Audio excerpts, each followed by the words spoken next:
علیہ السلام بھی تھے۔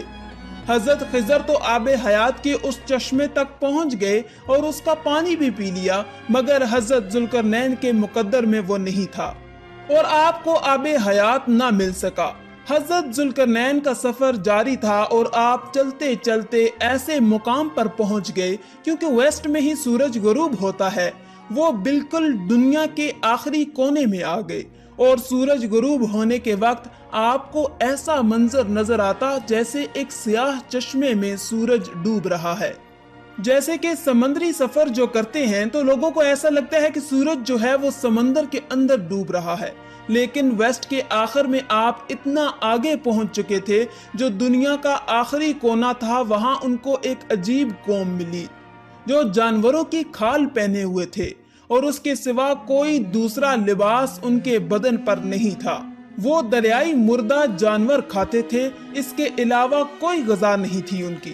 وہ قوم ناسک کہلاتی تھی۔ حضرت ذوالقرنین نے ان کو دین کی دعوت دی، اسلام کی دعوت دی۔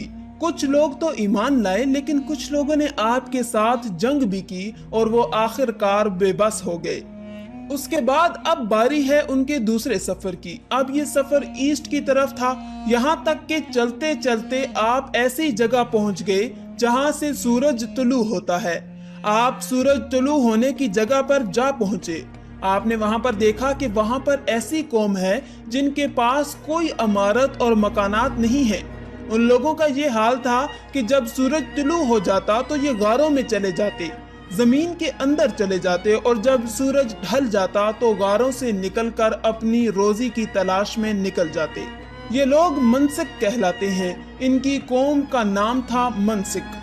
حضرت ذوالقرنین نے ان لوگوں کے مقابلے میں بھی اپنی اسلام کی دعوت پیش کی۔ اسی طرح کچھ لوگ ایمان لائے اور کچھ لوگ اڑے رہے اور آپ سے جنگ بھی کی، لیکن بہرحال آپ نے ان لوگوں کو بھی قابو کر لیا۔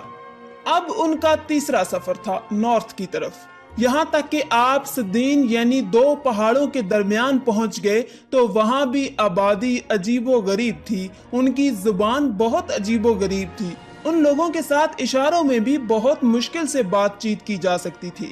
ان لوگوں نے حضرت ذوالقرنین سے یاجوج ماجوج کے مظالم کی شکایت کی اور آپ سے مدد مانگی کہ آپ ہمیں ان ظالموں سے بچائیں۔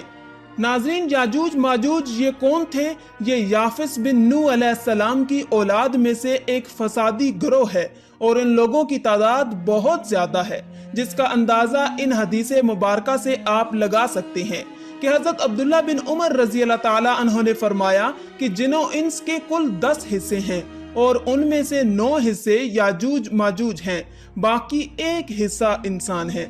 اب ذرا غور کریں کہ اگر اس وقت دنیا میں 7 بلین انسان، 7 ارب لوگ ہیں تو اس حساب سے تقریباً 70 بلین یاجوج ماجوج ہو سکتے ہیں اور ان کی تعداد بڑھ رہی ہے۔ اور جس وقت یاجوج ماجوج آئیں گے، نہ جانے اس وقت دنیا میں کتنے لوگ ہوں گے، تو وہ 10